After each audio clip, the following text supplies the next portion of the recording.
Selama COVID ini Tuhan punya rencana, waktu banyak diberi buat kita. Kita harus semakin intim sama Tuhan, semakin baca firman, semakin nyembah Tuhan, semakin banyak hal yang kita selalu bertanya sama Tuhan. Tuhan, aku mengucap syukur kalau keadaan ini boleh terjadi. Tentunya di balik semua ini, Tuhan mempunyai rencana yang baik buat kita. Yesus berkata kepada murid-muridnya, karena itu aku berkata kepadamu, janganlah khawatir akan hidupmu, akan apa yang hendak kamu makan. Dan janganlah khawatir pula akan tubuhmu, akan apa yang hendak kamu pakai. Mungkin saat ini Bapak Ibu di rumah sedang berdoa, sedang menangis, tidak ada beras di rumah. Sekarang yang satu-satunya kita hanya datang sama Tuhan, karena Allah adalah Allah yang peduli sama kita. Makanya jangan khawatir lagi, jangan takut lagi.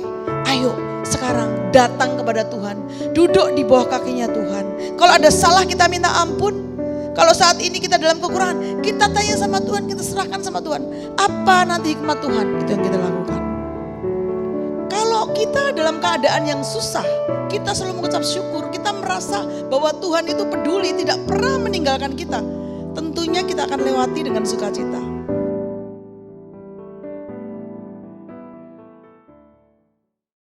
Mari bersama kita perkatakan Mazmur 91. Dalam lindungan Allah.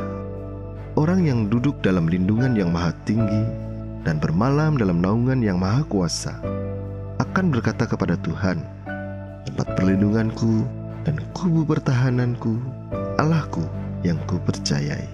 Sungguh dialah yang akan melepaskan engkau dari jerat penangkap burung, dari penyakit sampar yang busuk.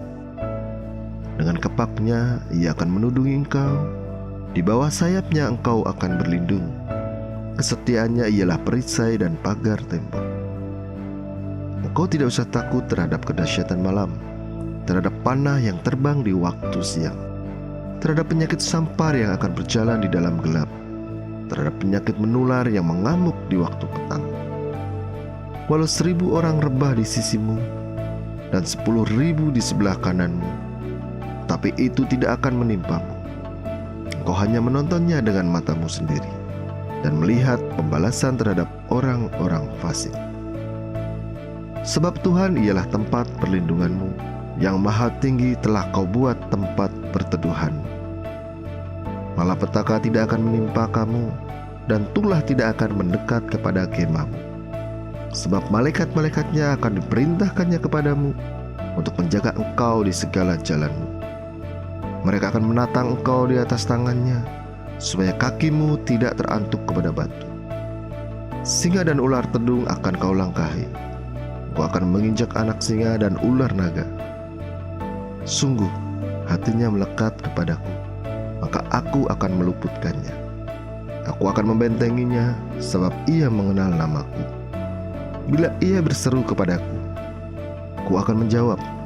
Aku akan menyertai dia dalam kesesakan. Aku akan meluputkannya dan memuliakannya. Dengan panjang umur akan kukenyangkan dia, dan akan kuperlihatkan kepadanya keselamatan daripadaku. Mari bersama kita deklarasikan Pentakosta ketiga. Pentakosta ketiga. 1. Pentakosta ketiga adalah pencurahan Roh Kudus yang dahsyat di zaman now, melebihi yang terjadi di Azusa Street. 2. Pentakosta ketiga akan mengakibatkan penuaian jiwa yang terbesar dan yang terakhir sebelum Tuhan Yesus datang kembali. 3. Pentakosta ketiga akan membangkitkan generasi Yeremia, yaitu anak-anak muda yang dipenuhi Roh Kudus, cinta mati-matian kepada Tuhan Yesus, tidak kompromi terhadap dosa, dan akan bergerak untuk memenangkan jiwa. 4. Pentakosta ketiga lahir di Indonesia dan bergerak ke bangsa-bangsa. Gerakan ini dari timur ke barat dan akan kembali ke Yerusalem. 5. Pentakosta ketiga akan memberikan kuasa untuk menyelesaikan amanat agung, dan setelah itu Tuhan Yesus datang kembali.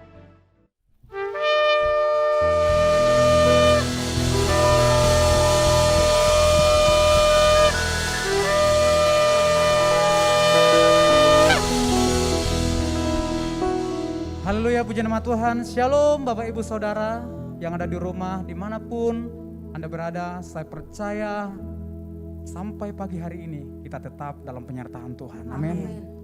Untuk itu pagi hari ini saya mengajak dimanapun Bapak Ibu berada, mari kita mencari hadirat Tuhan.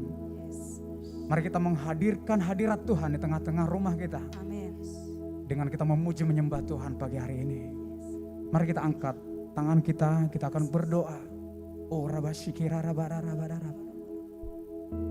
Bapa kami yang baik, yang sampai pagi hari ini kami sungguh terpesona Tuhan atas segala karya-Mu dalam hidup kami.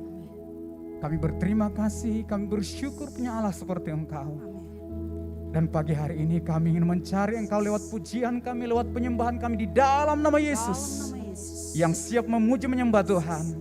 Sama-sama kita berkata, amin. Haleluya.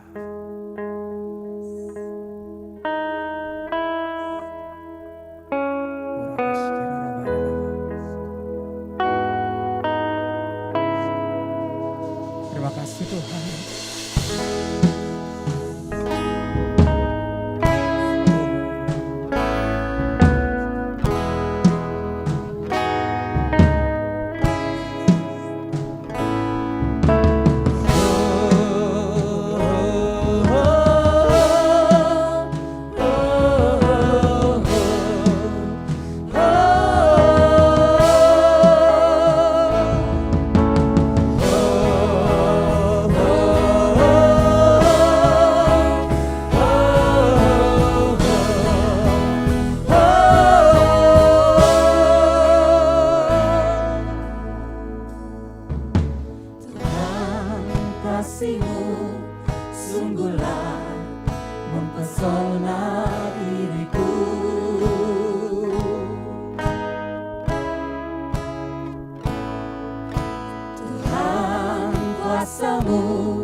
Yang ku perlu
kasih-Mu ya Tuhan, yang Kau limpahkan bagiku, lebih dari yang ku perlu. Kau sediakan bagiku. Ku sembah Kau Tuhan, sepanjang umur hidupku, sepanjang umur hidupku, sepanjang umur hidupku, sepanjang umur hidupku.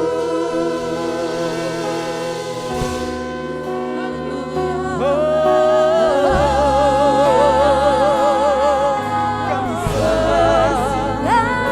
sepanjang hidup kami, ya Tuhan, segala puji dan syukur, segala hormat hanya bagi-Mu, Yesus, yang kami sembah,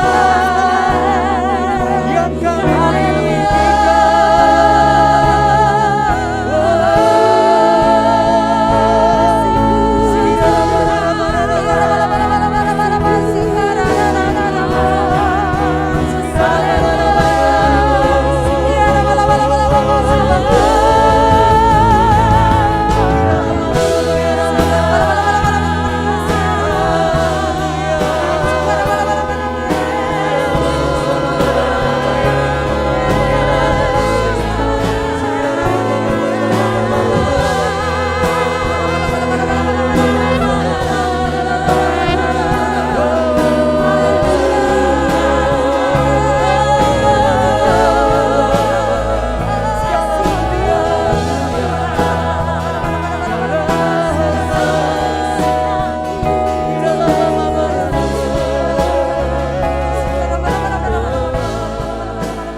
mari kita nikmati dan hadirkan hadirat Tuhan.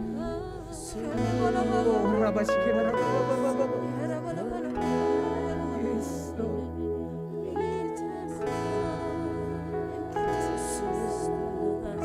Mari angkat suaramu, katakan kasih-Mu ya Tuhan, yang Kau limpahkan bagiku, lebih dari yang ku perlu. Kau sediakan bagiku. Mari katakan ku sembah, Ku sembah Kau Tuhan, sepanjang umur hidupku, sepanjang umur hidupku, sepanjang umur hidupku, sepanjang umur hidupku. kita berikan tepuk tangan sorak-sorai buat Dia. Sorakan haleluya. Praise the Lord. Haleluya.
hadirat Tuhan. Oh, terima kasih Tuhan. Biar kami lebih komitmen lagi Tuhan untuk mencari hadirat Tuhan.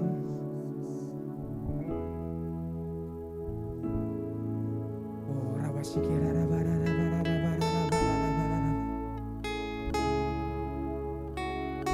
oh, haleluya.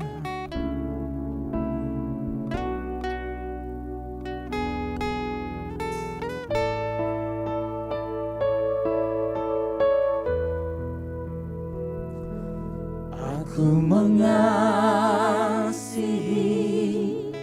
Engkau Yesus dengan segenap hatiku. Aku mengasihi Engkau Yesus dengan segenap jiwaku.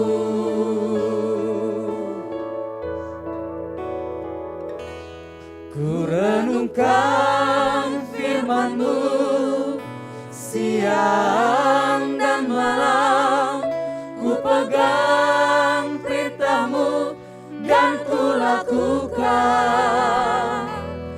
Engkau tahu ya Tuhan, tujuan hidupku hanyalah untuk menyenangkan hati-Mu.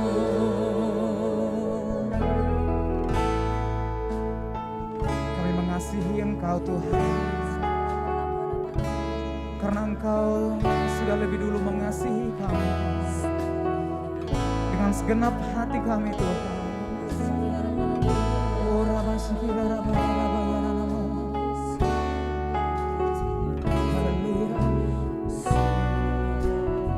Mari Bapak Ibu Saudara yang ada di rumah, angkat saudara. Aku mengasihi Engkau Yesus dengan segenap hatiku. Aku mengasihi Engkau Yesus dengan segenap jiwaku. Ku renungkan firman-Mu siang dan malam, ku pegang perintah-Mu dan ku lakukan. Engkau tahu ya Tuhan, tujuan hidupku hanyalah untuk menyenangkan. Ku renungkan firman-Mu siang dan malam, ku pegang perintah-Mu dan ku lakukan. Engkau tahu ya Tuhan, tujuan hidupku hanyalah untuk menyenangkan hati-Mu. Mari musik menyembah Tuhan, kita sembah Dia.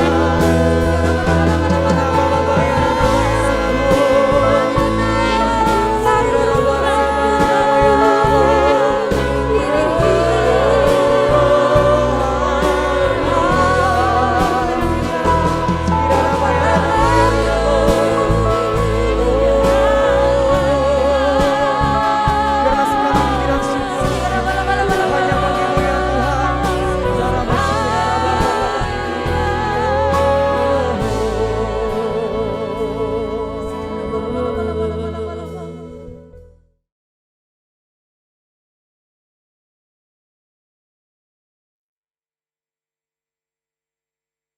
Shalom semuanya. Yesaya 32 ayat 15 sampai dengan 17 berkata, sampai dicurahkan kepada kita roh dari atas, maka padang gurun akan menjadi kebun buah-buahan, dan kebun buah-buahan itu akan dianggap hutan. Di padang gurun selalu akan berlaku keadilan.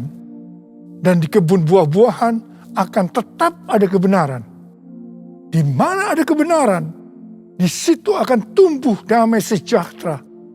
Dan akibat kebenaran ialah ketenangan dan ketentraman untuk selama-lamanya.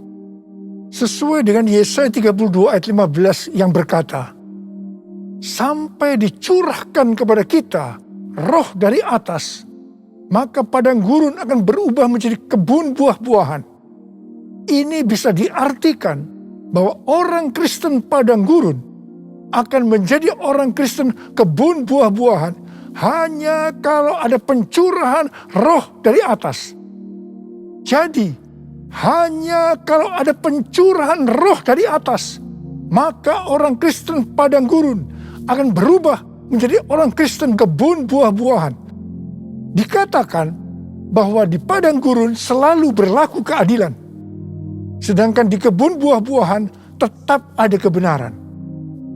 Jadi, tanda bahwa seseorang itu Kristen padang gurun adalah kalau selalu memberlakukan keadilan.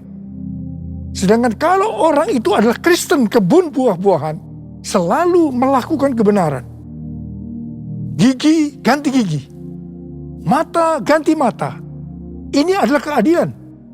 Tetapi Tuhan Yesus berkata, janganlah kamu melawan orang yang berbuat jahat kepadamu. Melainkan siapapun yang menampar pipi kananmu, berilah juga kepadanya pipi kirimu. Kalau ada orang yang hendak mengadukan engkau karena mengingini bajumu, serahkanlah juga jubahmu. Dan barang siapa yang memaksa engkau berjalan sejauh 1 mil, berjalanlah bersama dia sejauh 2 mil. Ini adalah kebenaran. Kasihilah sesama manusia dan bencilah musuhmu. Ini adalah keadilan. Tetapi Tuhan Yesus berkata, kasihilah musuhmu dan berdoalah bagi mereka yang menganiaya kamu. Ini adalah kebenaran.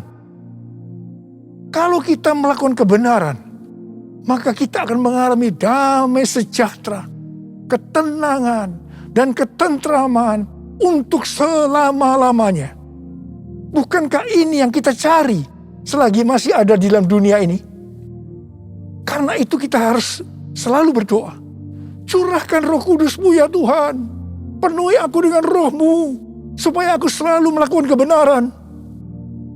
Seperti yang dikatakan dalam Yohanes 4 ayat 23 dan 24, bahwa Allah itu Roh, dan barang siapa menyembah Dia, harus menyembahnya dalam roh dan kebenaran. Karena itu, Bapa menghendaki, Bapa mencari penyembah-penyembah benar, yaitu mereka yang menyembah Bapa dalam roh dan kebenaran. Ingat, jangan sampai kita menyembah Bapa dalam roh dan keadilan. Bukan rahasia lagi bahwa ada orang-orang yang berbahasa roh, tetapi mereka adalah Kristen padang gurun yang selalu memberlakukan keadilan. Hatinya kotor oleh kemarahan, oleh sakit hati, oleh kepahitan. Ini bukan penyembah-penyembah benar. Ini bukan penyembah-penyembah yang dikehendaki oleh Bapa. Ini bukan penyembah-penyembah yang dicari oleh Bapa. Kalau kita adalah penyembah-penyembah benar yang menyembah Bapa dalam roh dan kebenaran, pasti penyembahan kita benar di hadapan Tuhan.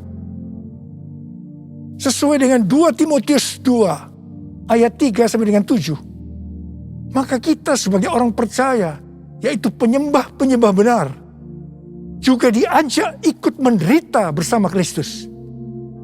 Sebagai seorang penyembah benar, yang pertama, kita diibaratkan sebagai seorang prajurit yang baik dari Tuhan Yesus Kristus.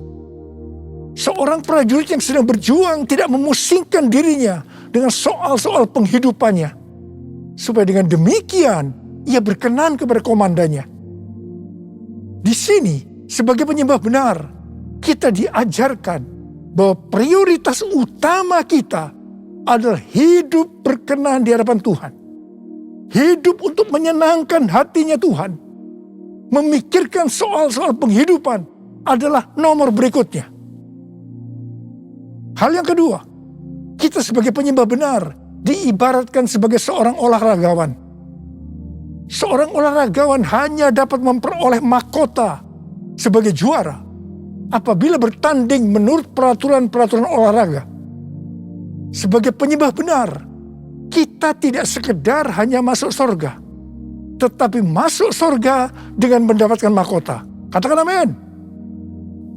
Untuk itu, kita harus hidup berdisiplin sesuai dengan kebenaran firman Tuhan dan rela mengorbankan hal-hal yang menghalangi kita untuk mendapatkan mahkota, termasuk mungkin hobi-hobi kita. Yang ketiga, sebagai penyembah benar diibaratkan sebagai petani yang harus siap bekerja keras dalam pengharapan akan tuaian, meskipun dalam waktu yang relatif lama. Dalam Titus 3 ayat 8 dikatakan, kita harus berusaha sungguh-sungguh melakukan pekerjaan yang baik. Artinya kita harus bekerja keras. Kita juga harus berusaha sungguh-sungguh supaya kita kedapatan tidak bercacat celah pada waktu kedatangannya. Untuk kita bisa mengerti akan semua hal ini, maka kita harus mengingat perkataan Rasul Paulus dalam 2 Timotius 2 ayat 7, yaitu Tuhan akan memberi kepadamu pengertian dalam segala sesuatu. Saya juga berdoa agar kita semua mengerti makna ajakan untuk ikut menderita bersama Kristus. Sebagai penyembah-penyembah benar, kita juga harus mengikuti tiang awan dan tiang api. Kalau mereka bergerak, kita juga harus bergerak. Kalau mereka diam, kita juga harus diam. Pada waktu zaman Musa, tiang awan dan tiang api bisa dengan waktu yang lama berada di satu tempat. Tetapi ada kalanya hanya beberapa jam saja. Mungkin mereka kadang-kadang tidak bisa mengerti. Tapi satu hal yang mereka lakukan, mereka taat untuk mengikuti gerakan tiang awan dan tiang api. Hal yang seperti ini yang juga kita harus lakukan sekarang dengan mengikuti tuntunan Roh Kudus. Bapa di surga, ku puji nama-Mu. Bapa di surga, ku puji nama-Mu. Ku cinta, ku puja, ku sembah selamanya. Bapa di surga, ku puji nama-Mu. Bapa di surga, ku puji nama-Mu. Bapa di surga, ku puji nama-Mu. Ku cinta, ku puja, ku sembah selamanya. Bapa di surga, ku puji nama-Mu.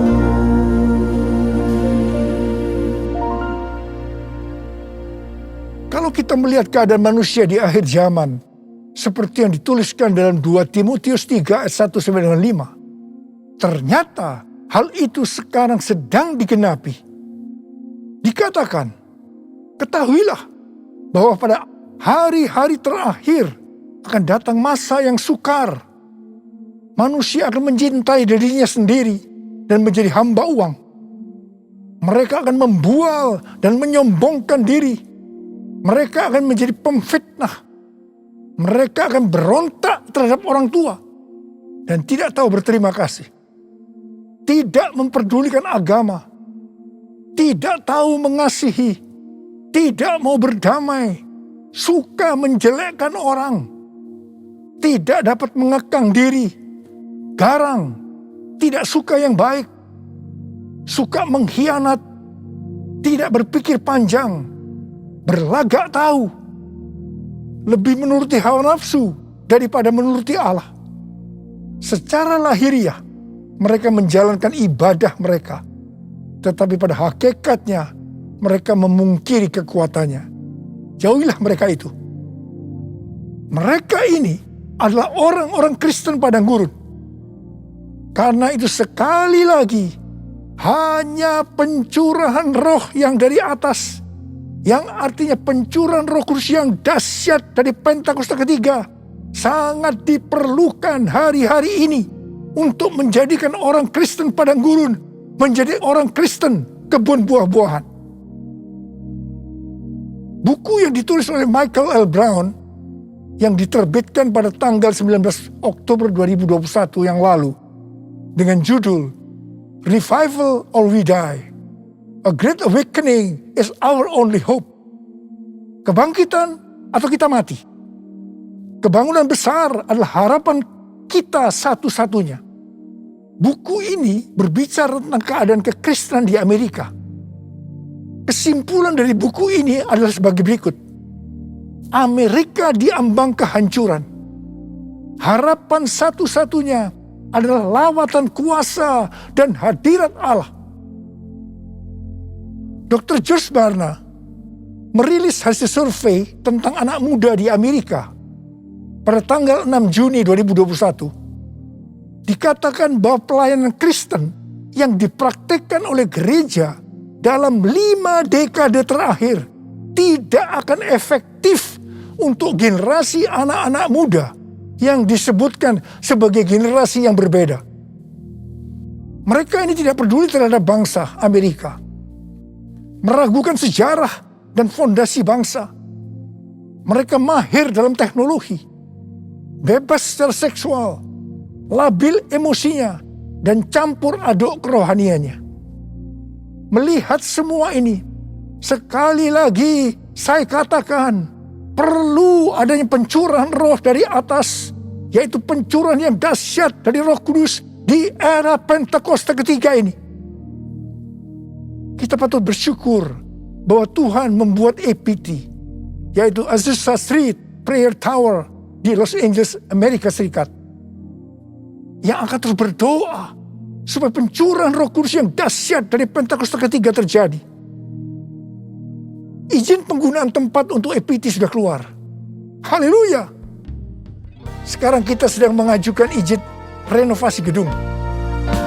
Ku mau selalu bersyukur, selalu bersyukur. Kau Tuhan yang setia, yang selalu menopang. Ku mau selalu bersyukur, selalu bersyukur. Kau Bapakku yang setia. Ku mau selalu bersyukur, selalu bersyukur. Kau Tuhan yang setia, yang selalu menopang. Ku mau selalu bersyukur, selalu bersyukur. Kau Bapakku yang setia. Kau Bapakku yang setia. Pada waktu murid-murid Tuhan Yesus menantikan pencurahan Roh Kudus di kamar loteng Yerusalem, di mana disebutkan sebagai Pentakosta yang pertama, dikatakan dalam Kisah Para Rasul 1 ayat 14 bagian A, bahwa mereka semua bertekun dengan sehati dalam doa bersama-sama. Artinya mereka berdoa, memuji dan menyembah Tuhan dalam unity siang dan malam. Ini adalah prinsip restorasi Pondok Daud. Ini adalah prinsip menara doa. Setelah 10 hari mereka melakukan itu, Roh Kudus dicurahkan. Mereka dipenuhi Roh Kudus dengan tanda awal berbahasa roh. Setelah itu mereka dipakai Tuhan Yesus untuk melakukan amanat agung. Hari-hari ini, di era Pentakosta ketiga, kita harus melakukan hal yang sama, yaitu berdoa, memuji dan menyembah Tuhan dalam unity siang dan malam, supaya pencurahan Roh Kudus yang dahsyat dari Pentakosta ketiga terjadi, sehingga amanat agung selesai, dan setelah itu Tuhan Yesus datang kembali. Saya mempunyai kesaksian bagaimana dengan melalui unity terjadi gerakan doa yang mengakibatkan kebangunan rohani yang dahsyat. Pada tahun 2002, Ibu Bridget, seorang pendoa syafaat di tempat kita, mendapatkan suatu penglihatan. Dia melihat saya memakai jas di sebuah stasiun kereta api. Kemudian ada suara, change destination, change destination. Waktu penglihatan itu disampaikan kepada saya mendapatkan pengertian bahwa akan terjadi perubahan dalam pelayanan saya. Ketika saya sedang bertanya-tanya kepada Tuhan tentang hal ini, tiba-tiba saya merasakan bahwa kemuliaan Tuhan yang membuat kita menjadi satu sesuai dengan Yohanes 17 turun ke atas saya. Apa yang saya alami? Terjadinya tekanan-tekanan dalam hidup saya sampai saya tidak tahan dan bertanya kepada Tuhan, ampuni saya Tuhan, kalau saya bersalah pada Tuhan, apa yang harus saya lakukan Tuhan, ampuni saya. Tuhan menjawab, Niko, selama ini kamu sombong, kamu arogan, sekarang kamu harus melakukan dua hal. Yang pertama, turunkan nama gerejamu yang kau bangga-banggakan. Yang kedua, kamu harus meminta maaf kepada gereja-gereja lain. Mungkin selama ini dengan secara tidak sadar, karena pelayanan saya yang begitu sukses, membuat saya sombong dan membuat sakit hati gereja-gereja lain. Dengan tidak berpura-pura, artinya dengan tulus hati, saya melakukan apa yang Tuhan suruh. Di tengah-tengah saya melakukan itu, tiba-tiba roh rekonsiliasi turun. Ini terjadi antara saya dengan gereja-gereja lain, dan juga di antara gereja-gereja itu. Setelah terjadi rekonsiliasi, maka roh doa turun melanda Indonesia. Saya ingat bagaimana para pemimpin gereja sering berkumpul untuk berdoa bersama-sama. Rumah-rumah doa yang tadinya hanya berada di beberapa kota saja, tiba-tiba menjadi ratusan kota. Tahun 2003 diadakan NPC, yaitu National Prayer Conference di Gelora Bung Karno. Yang mana ini belum pernah terjadi di Indonesia. Pada waktu terjadi gerakan doa itu, tiba-tiba saya sakit alergi. Saya tidak bisa makan makanan yang enak, sebab banyak bumbu-bumbu makanan yang tidak bisa saya makan. Tiba-tiba Tuhan itu berkata kepada saya, kamu sedang puasa Daniel. Oh, jadi rupanya puasa Daniel itu artinya makan makanan yang tidak sedap atau tidak enak. Setelah Daniel berpuasa 21 hari, malaikat Tuhan datang kepadanya untuk memberitahukan apa yang akan terjadi pada bangsa Israel. Saya merasakan bahwa Tuhan juga akan berbicara kepada saya tentang Indonesia. Pada suatu hari ketika saya sedang menonton visi di transformasi, tiba-tiba saya menangis. Dan tiba-tiba Tuhan berkata kepada saya, Indonesia akan mengalami transformasi. Setelah kejadian itu, saya mulai sering memperkatakan bahwa Indonesia akan mengalami transformasi. Ternyata yang mendapatkan bahwa Indonesia akan mengalami transformasi bukan saya saja, tetapi hamba-hamba Tuhan yang lain juga mendapatkan hal yang sama. Di tengah-tengah doa untuk terjadinya transformasi, tiba-tiba pada tahun 2004, kita dikejutkan oleh bencana tsunami yang melanda Aceh, di mana lebih dari 200.000 orang yang meninggal. Tidak hanya itu, tetapi di beberapa tempat terjadi bencana alam seperti gempa bumi yang hebat. Selain itu, orang-orang miskin juga bertambah banyak. Saya berkata kepada Tuhan, katanya Indonesia mengalami transformasi, tetapi mengapa terjadi hal-hal yang seperti ini? Tuhan tidak menjawab, tetapi yang pasti banyak orang yang bertobat. Ini adalah suatu kebangunan rohani. Kan ada kebangkitan yang besar, kan ada pemulihan di negeri kami, kan ada kebangkitan yang besar yang berseru kepada Yesus diselamatkan.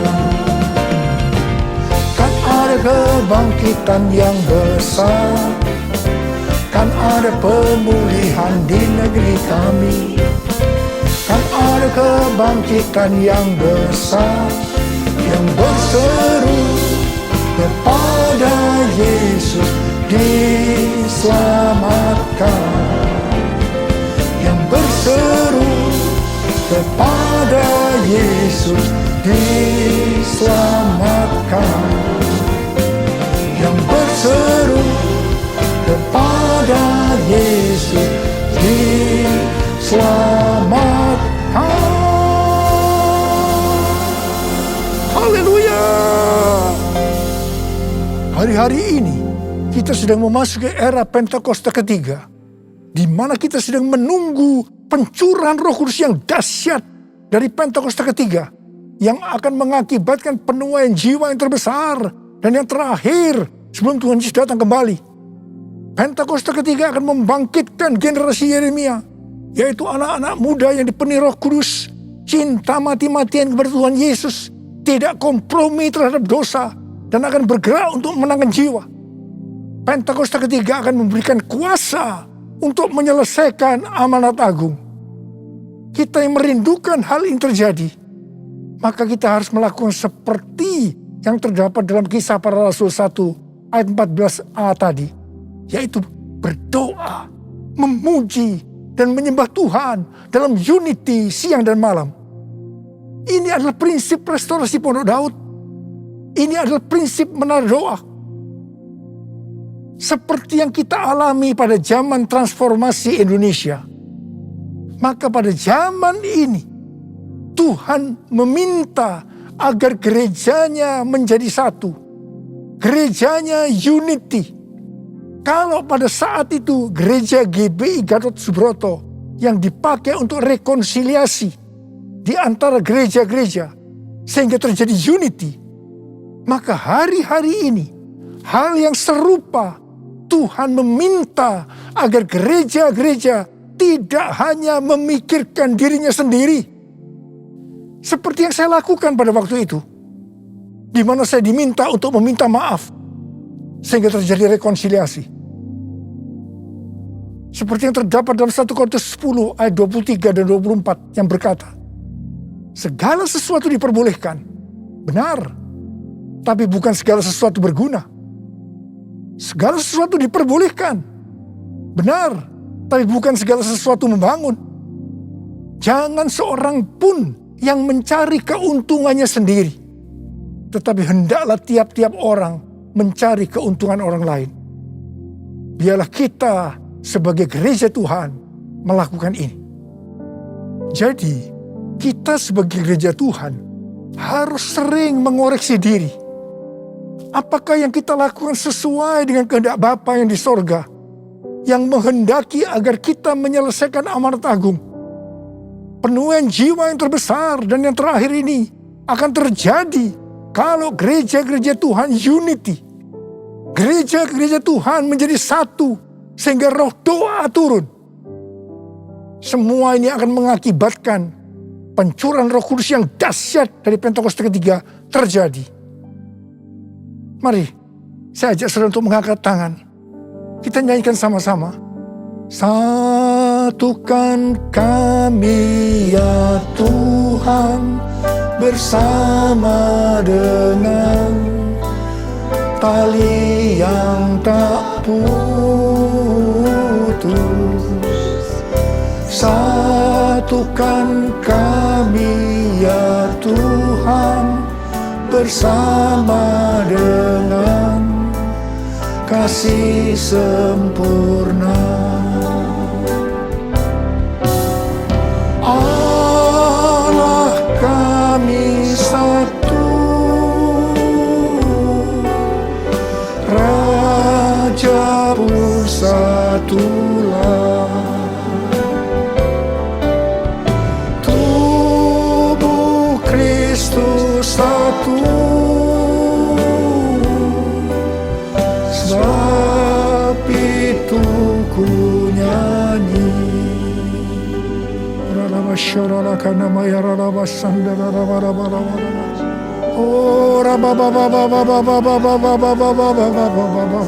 Tuhan, ya Tuhan, aku berdoa saat ini ya Tuhan, jadikan gerejamu Tuhan menjadi satu, unity ya Tuhan. Aku berdoa buat anak-anakmu, gerejamu agar mereka unity. Oh Tuhan, terima kasih, curahkan rohmu saat ini. Curahkan rohmu ya Tuhan. Curahkan rohmu. Oh Rabba-rabba, membuat hati kami menjadi lembut ya Tuhan. Oh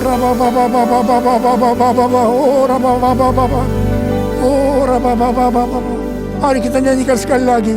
Satukan kami ya Tuhan, bersama dengan tali yang tak putus. Satukan kami ya Tuhan, bersama dengan kasih sempurna. Allah kami satu, Raja pun satulah. Tubuh Kristus satu, sebab itu ku nyanyi. Tuhan Yesus Engkau baik. Tuhan Yesus Engkau baik. Terima kasih buat pesan-pesan-Mu kepada kami semua. Terima kasih ya Tuhan. Terima kasih. Dalam nama Yesus kami berdoa. Terima kasih. Amin. Saudara-saudara, kita akan masuk ke dalam perjamuan kudus. Kita akan mengingat ayat ini. Sebab setiap kali kamu makan roti ini dan minum cawan ini, kamu memberitakan kematian Tuhan sampai Ia datang. Perjamuan kudus adalah perjamuan Tuhan Yesus sendiri. Setiap kali kita masuk dalam perjamuan kudus, Tuhan Yesus selalu berkata, biarlah ini menjadi peringatan akan aku. Karena itu mari arahkan hati kita kepada kebaikan Tuhan. Untuk mengingat kebaikan Tuhan. Supaya kita lebih mengasihi Tuhan Yesus. Supaya kita lebih mengasihi satu dengan yang lain. Mari tundukkan kepala. Bapa, siapakah kami sebelum kami mengenal Engkau? Kami semua orang berdosa. Upah dosa adalah maut, mati. Tapi Engkau yang tidak berdosa telah dijadikan dosa oleh karena kami semua. Engkau harus turun dari sorga mulia, menjelma menjadi manusia. Mati ganti kami dengan penderitaan yang luar biasa. Sungguh kalau kami pikirkan betapa baiknya Engkau ya Aba. Engkau jadikan kami sebagai anak-anak-Mu. Engkau berkati, Engkau tuntun, Engkau mendidik kami. Engkau menyembuhkan, Engkau juga menegur kalau kami salah. Tuhan terima kasih. Itu Engkau ya Aba. Itu Engkau. Tuhan akan memberkati kita semua melalui perjamuan kudus. Tapi Tuhan mau kita makan dan minum dengan cara yang benar. Karena itu masing-masing introspeksi. Lihat keadaan dirimu sekarang. Kalau ada hal-hal yang selama ini belum diselesaikan dengan Tuhan. Dan Tuhan ingatkan itu. Langsung mari kita minta ampun. Ampuni saya Tuhan. Ampuni saya Tuhan. Ampuni. Minta ampun. Kau melihat ya Abah. Kau melihat mereka anak-anak-Mu yang sedang berdoa untuk minta ampun padamu. Kau mengampuni ya Tuhan. Layakkan kami untuk masuk dalam perjamuan kudus. Terima kasih ya Abah. Terima kasih. Kami akan masuk dalam perjamuan kudus dengan hati yang penuh ucapan syukur. Dalam nama Yesus kami berdoa. Amin.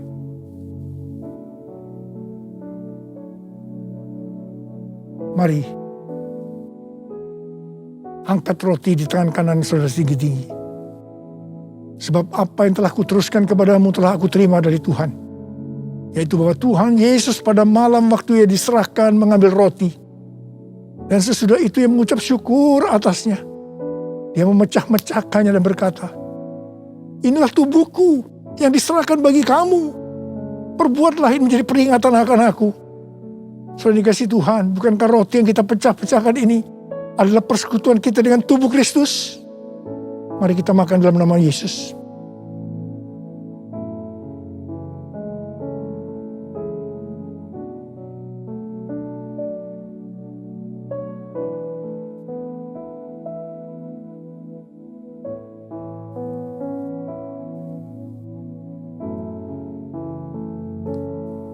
Mari angkat cawan di tangan kanan saudara tinggi-tinggi.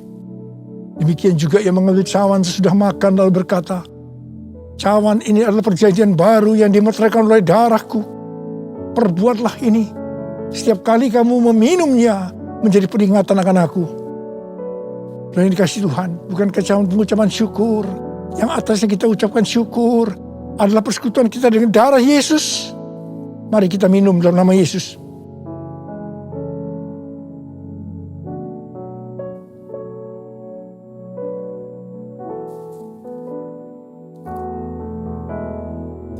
Mari angkat tangan kita di hadapan Tuhan. Ucapkan syukur. Dengan suara, jangan diam. Tuhan terima kasih. Tuhan terima kasih. Terima kasih ya Tuhan. Terima kasih. Oh terima kasih ya Tuhan. Terima kasih. Tuhan terima kasih. Tuhan terima kasih. Tuhan terima kasih. Terima kasih.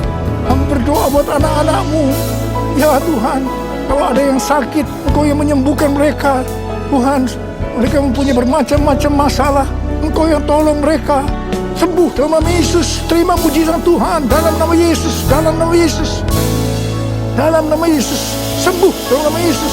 Sembuh. Terima kasih Tuhan. Terima kasih. Terima kasih. Terima kasih. Terima kasih. Terima kasih. Terima kasih. Yesusku, terima kasih Yesusku. Puji syukur hanya bagi Tuhanku. Terima kasih Yesusku. Terima kasih Yesusku. Puji syukur hanya bagi Tuhanku. Terima kasih ya Tuhan. Terima kasih Yesusku. Terima kasih Yesusku. Puji syukur hanya bagi Tuhanku. Terima kasih Yesusku. Terima kasih Yesusku. Puji syukur hanya bagi Tuhanku. Puji syukur hanya bagi Tuhanku. Puji syukur hanya bagi Tuhanku. Terima kasih. Terima kasih ya. Terima kasih. Terima kasih. Terima kasih. Mari angkat tangan saudara, terimalah berkat Tuhan. Kasih karunia yang berlimpah-limpah daripada Allah Bapa dalam anak yang tunggal Yesus Kristus. Persekutuan yang manis dengan Roh Kudus menyertai sekalian mulai hari ini. Sampai Tuhan Yesus datang menjemput kita di awan-awan dan bahkan sampai selama-lamanya. Yang percaya bersama-sama katakan, Amin. Tuhan Yesus berkati saudara.